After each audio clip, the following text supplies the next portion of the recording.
Hello class, मैं पवन मिश्रा। और आज के इस वीडियो लेक्चर में हमारा जो टॉपिक है राइट टू एजुकेशन एक्ट 2009, जिसको हिंदी में शिक्षा का अधिकार अधिनियम 2009 भी कहा जाता है। तो इस वीडियो लेक्चर में हम जानने की कोशिश करेंगे कि आखिर ये आरटी एक्ट है क्या। तो हम शुरू करते हैं। तो सबसे पहला जो क्वेश्चन आता है, व्हाट इज़ आरटी एक्ट 2009, शिक्षा का अधिकार अधिनियम 2000 है, आखिर है क्या। 2009 सॉरी, कि the right to education act 2009। तो ये जो राइट टू एजुकेशन एक्ट 2009, इसको 2009 इसलिए कहते हैं क्योंकि ये भारतीय पार्लियामेंट में पार्लियामेंट ऑफ इंडिया में 26 अगस्त 2009 को पास हुआ था और 1 अप्रैल 2010 से ये लागू हुआ पूरे देश में। तो इसलिए इस एक्ट को आरटी एक्ट 2009 कहा जाता है, क्योंकि 2009 में ये एक्ट पार्लियामेंट ऑफ इंडिया से पास हुआ था और फिर अगले साल 1 अप्रैल 2010 से पूरे देश में इसको लागू कर दिया गया। और इसको एक और नाम से जानते हैं, right to free and compulsory education act, कि निःशुल्क और अनिवार्य शिक्षा का अधिकार अधिनियम 2009 से भी इसको जाना जाता है। तो इस एक्ट को free and compulsory education act क्यों कहते हैं, तो अब हम आगे हम जानते हैं कि इसको free and compulsory education act क्यों कहा जाता है।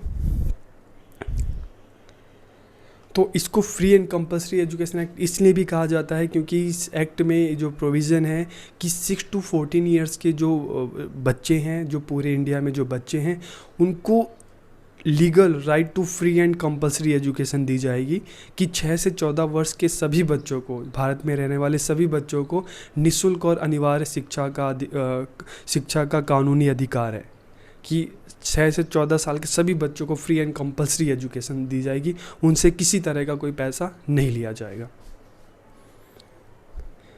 The act describe the modalities of the provision of free and compulsory education, की ये जो अधिनियम है ये निःशुल्क और अनिवार्य शिक्षा के प्रावधान के तौर तरीक़ों का वर्णन करता है, कि फ्री का मतलब क्या है, कंपलसरी का मतलब क्या है, और इस एक्ट में क्या क्या बातें कही गई हैं कि बच्चों को फ्री एंड कंपलसरी एजुकेशन दी जाएगी तो गवर्नमेंट को क्या क्या करना है, गवर्नमेंट की क्या क्या रिस्पॉन्सिबिलिटी है। तो ये सारी चीज़ें जो है इस एक्ट में इसको बताया गया है, तो हम उसको जानने की कोशिश करते हैं। तो फ्री का मतलब क्या है, निःशुल्क शिक्षा। तो हम free and compulsory education act देखते हैं, तो फ्री का मतलब क्या है, इसमें निःशुल्क का मतलब क्या है। तो free education defined as freedom from liabilities to pay any fee to the school, कि निःशुल्क शिक्षा को विद्यालय को किसी भी शुल्क का भुगतान करने के दायित्व से मुक्ति के रूप में परिभाषित किया गया है। तो there is no direct fees क्या होती है, जो स्कूल की फ़ीस देते हैं उसको डायरेक्ट फ़ीस कहा जाता है। और इनडायरेक्ट फ़ीस क्या होती है, जो और सारे कॉस्ट होते हैं, यूनिफॉर्म हो गया, टेक्स्ट बुक हो गया, मिड डे मील हो गया, ट्रांसपोर्टेशन हो गया, तो इसको इनडायरेक्ट कहते हैं। तो फ्री का मतलब है कि स्कूल बच्चों से किसी भी तरह की डायरेक्ट और इनडायरेक्ट, प्रत्यक्ष और अप्रत्यक्ष शुल्क किसी तरह का कोई बच्चों से नहीं लेगा। तो फ्री का मतलब है कि स्कूल की तरफ से बच्चों से किसी तरह का कोई फ़ीस, कोई पैसे नहीं लिया जाना। तो the government will provide schooling free of cost, कि जो गवर्नमेंट है क्या कर रही है, बच्चों को free of cost 6 to 14 years मतलब 1st to 8th क्लास के बच्चों को फ्री ऑफ कॉस्ट उनको एजुकेशन दे रही है। और जब तक बच्चा अपनी एलिमेंट्री एजुकेशन मतलब 8वीं क्लास पूरी नहीं कर लेता है, तो सरकार बच्चों की प्रारंभिक शिक्षा पूरी होने तक मुफ्त में विद्यालय शिक्षा प्रदान करेगी। तो 1st से 8th क्लास तक बच्चों को किसी तरह का कोई डायरेक्ट फ़ीस, इनडायरेक्ट फ़ीस, किसी तरह की कोई फ़ीस नहीं देनी स्कूल में। अब कंपलसरी एजुकेशन का मतलब क्या है, अनिवार्य शिक्षा। तो the state government should ensure compulsory admission. तो कंपलसरी एजुकेशन में क्या आता है कि 6 से 14 साल के सभी बच्चों के जो कंपलसरी एडमिशन हो, सभी बच्चों को विद्यालय में उनका एडमिशन किया जाए। अटेंडेंस की, बच्चा एडमिशन होने के बाद ये नहीं कि एडमिशन हो गया, रेगुलर बच्चों को आना भी है। And completion of education of every child from 6 year to 14 year, की एडमिशन लेना और उसके बाद रेगुलर आना। और जिन बच्चों ने 6 साल की उम्र में एडमिशन लिया है, 14 साल की उम्र में उनका 8वीं क्लास, 8th क्लास उनका कंप्लीट होना। तो कंपलसरी का मतलब है 3 चीज़ें आती हैं, compulsory admission, compulsory attendance and completion of education of every child from 6 to 14 years. ठीक है, तो एक कंपलसरी का मतलब समझ में आ गया कि 6 से 14 वर्ष तक के बच्चे, प्रत्येक बच्चे के अनिवार्य प्रवेश, उपस्थिति व शिक्षा की समाप्ति को राज्य सरकार सुनिश्चित करेगी। इस चीज़ को इंश्योर करेगा स्टेट गवर्नमेंट। तो the state government took necessary step to ensure compulsory primary education of every child from 6 year to 14 years कि 6 से 14 वर्ष के प्रत्येक बच्चे की अनिवार्य प्राथमिक शिक्षा को सुनिश्चित करने के लिए राज्य सरकार आवश्यक कदम उठाएगी, चाहे घर घर जाकर लोगों को अवेयर करे या अलग अलग माध्यमों के द्वारा। तो चाहे इस तरह के प्रोग्राम जैसे मिड डे मील हो गया, स्कॉलरशिप हो गया, तो अलग अलग योजनाएं हैं। तो ये जो रिस्पॉन्सिबिलिटी है स्टेट गवर्नमेंट की कि सभी बच्चों को 6 से 14 वर्ष के सभी बच्चों को स्कूल तक लाने के लिए क्या क्या कदम उठाए जाए, क्या करना है, क्या प्लानिंग की जाए, तो ये स्टेट गवर्नमेंट की रिस्पॉन्सिबिलिटी है। तो अब इसकी हम फीचर्स की बात करते हैं, विशेषताओं की बात करते हैं आरटी एक्ट। तो इसमें क्या क्या बातें कही गई हैं, तो सबसे पहली है 6 से 14 आयु वर्ग के सभी भारत में सभी बच्चों को फ्री एंड कंपलसरी एजुकेशन का अधिकार है, शिक्षा का अधिकार है। Special provision for out of school children कि वो बच्चे जो अभी तक स्कूल नहीं पहुँचे हैं, मान लो एक उदाहरण के तौर पे अगर इसमें यह है कि बच्चों को उनके उम्र के हिसाब से क्लास में एडमिशन दिया जाए, तो 6 साल की उम्र में बच्चों को फर्स्ट क्लास में एडमिशन दिया जाए। लेकिन मान लो कोई बच्चा 10 साल का है और उसने अभी तक स्कूल में एडमिशन नहीं लिया, तो अब उसको स्कूल में आना है, तो उसको एडमिशन दाखिला देना है, तो उसको उसकी उम्र के हिसाब से चौथी या 5वीं क्लास में दाखिला देना है। लेकिन उसने अभी कुछ उसको आता ही नहीं है, तो उसको किस तरह से उसके लिए क्या किया जाए। तो फिर ऐसे बच्चों के लिए इनको आउट ऑफ स्कूल चिल्ड्रन कहा जाता है। तो इन बच्चों के लिए गवर्नमेंट स्कूल जो है ब्रिज कोर्सेज चलाती है, शॉर्ट टर्म कोर्सेज चलाती है, जिसमें इनको जो बेसिक मैथ्स है, बेसिक लैंग्वेज है, लिखना बोलना पढ़ना, इतना चीज़ें सिखाकर 6 महीने में, साल भर में एक बेसिक ट्रेनिंग देकर उनको उनकी उम्र के हिसाब से, जैसे 10 साल का है तो उसको चौथी क्लास में डाल दिया,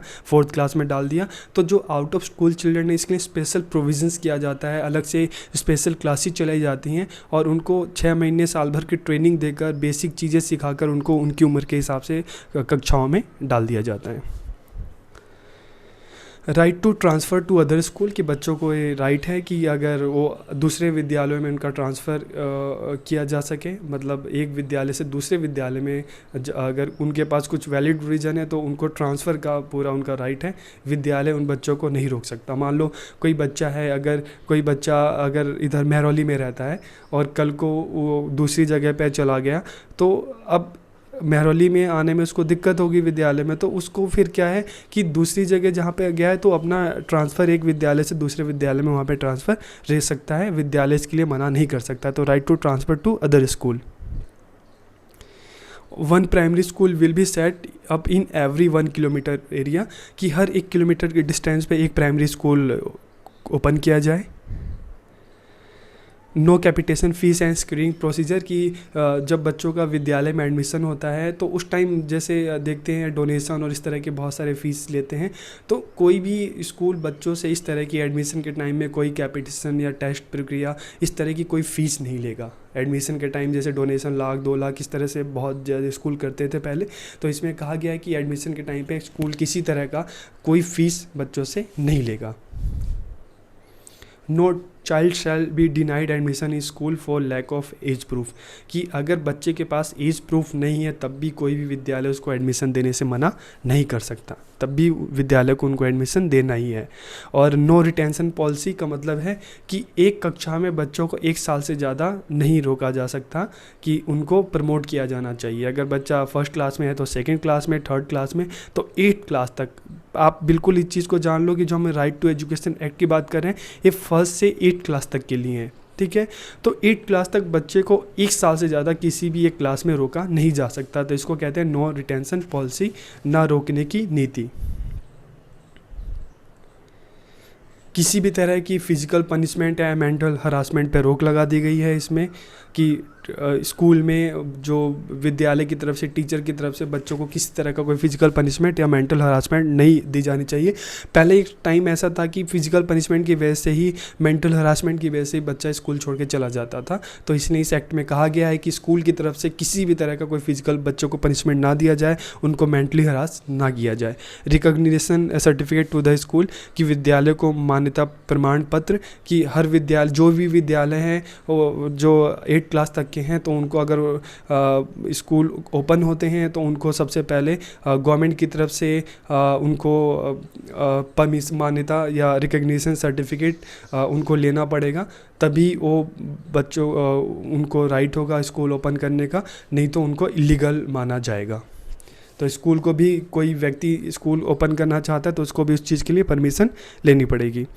establishment of school management committee in every school, हर विद्यालय में एक स्कूल मैनेजमेंट कमेटी होनी चाहिए। स्कूल मैनेजमेंट कमेटी एक इस तरह की कमेटी होती है जिसमें स्कूल के भी कुछ मेंबर्स होते हैं और स्कूल जिस सोसाइटी में, उस सोसाइटी के भी मेंबर्स होते हैं। इसके अलावा वहाँ पे जो रिप्रेजेंटेटिव होते हैं, जैसे एमएलए हो गए, एमपी हो गए, तो इस सारे लोग उस कमेटी के मेंबर होते हैं। और स्कूल के डेवलपमेंट से संबंधित जो भी इस तरह के जो काम है, तो उसके लिए एसएमसी की एक मीटिंग होती है, तो उसमें स्कूल के डेवलपमेंट से रिलेटेड जो फैसले हैं, डिसीजन है, लिया जाता है। तो हर विद्यालय में एक स्कूल मैनेजमेंट कमेटी खोली जाए और उस कमेटी में सोसाइटी के मेंबर, स्कूल के टीचर्स और जो वहाँ के रिप्रेजेंटेटिव हैं वो सब होने चाहिए, और सब मिलकर स्कूल के विकास के लिए काम करें। प्रोहिबिशन और टू प्राइवेट ट्यूशन्स, की निजी ट्यूशन पे प्रतिबंध। जो गवर्नमेंट स्कूल के जो टीचर्स हैं उनको साफ कह दिया गया है कि आप किसी तरह का कोई प्राइवेट ट्यूशन नहीं पढ़ा सकते, क्योंकि पहले भी एक टाइम ऐसा था कि जो टीचर्स होते थे वो स्कूल में नहीं पढ़ा के वो अपने ट्यूशन्स में ही बच्चों को पढ़ाते थे। तो ये भी एक बहुत ही समस्या का विषय था। तो इसलिए गवर्नमेंट ने स्कूल के टीचर्स को साफ मना किया है कि आप किसी भी तरह का कोई प्राइवेट ट्यूशन नहीं पढ़ा सकते। और जब बच्चा 8 क्लास कंप्लीट कर लेता है तो उसको एक सर्टिफिकेट उसको दिया जाएगा।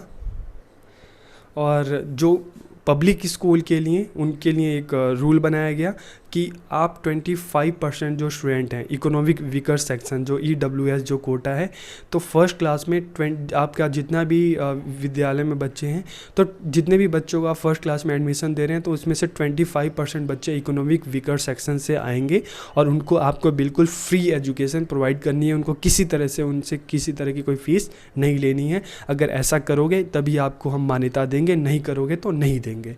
तो ये प्राइवेट स्कूल के लिए ये जो रूल बनाया गया कि उनको 25% सीट EWS के लिए रिजर्व रखनी पड़ती है और उनको उन्हीं बच्चों को एडमिशन देना पड़ता है।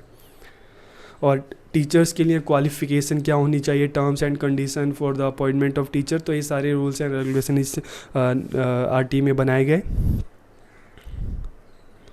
उसके बाद अगर बच्चों के पास एज प्रूफ नहीं है, जैसे हमने बात की कि in the absence of age proof no child will be denied admission to the school, कि अगर बच्चों के पास एज प्रूफ नहीं है तब भी बच्चों को स्कूल में एडमिशन देने से मना नहीं किया जा सकता। और इसमें जितना भी बजट आएगा, जैसे हर 1 किलोमीटर पे एक प्राइमरी स्कूल ओपन किया जाएगा, इसमें बात की गई है। बच्चों को फ्री एजुकेशन 8 क्लास तक दिया जाएगा। तो जितना भी कॉस्ट आएगा तो उसमें से 55% सेंट्रल गवर्नमेंट उसको देगी और 45% जो है स्टेट गवर्नमेंट करेगी। तो दोनों मिलकर, स्टेट गवर्नमेंट, सेंट्रल गवर्नमेंट दोनों मिलकर काम करेंगे। और इस जो एक्ट है इसमें अलग अलग लेवल पे सबकी रिस्पॉन्सिबिलिटी, जिम्मेदारी भी बनाई गई है कि केंद्र सरकार की क्या रिस्पॉन्सिबिलिटी है, राज्य सरकार की क्या रिस्पॉन्सिबिलिटी है, जो लोकल लेवल पे जो स्कूल हैं, जो स्थानीय स्कूल हैं, उनकी क्या रिस्पॉन्सिबिलिटी है, और इसके अलावा स्कूल्स की, टीचर्स की, पेरेंट्स की, सबकी क्या क्या जिम्मेदारियां हैं। तो इस एक्ट में उन सबकी जिम्मेदारियों को बताया गया है। तो सबसे पहले हम बात करते हैं पीपल टीचर रेशो की। तो पीपल टीचर रेशो क्या कहता है कि अगर किसी स्कूल में अगर 120 स्टूडेंट हैं, 120 या इससे कम बच्चे हैं, तो 5th क्लास तक में, तो एक टीचर पे 30 स्टूडेंट होंगे। टीचर स्टूडेंट रेशो कितना होगा, 1 पे 30।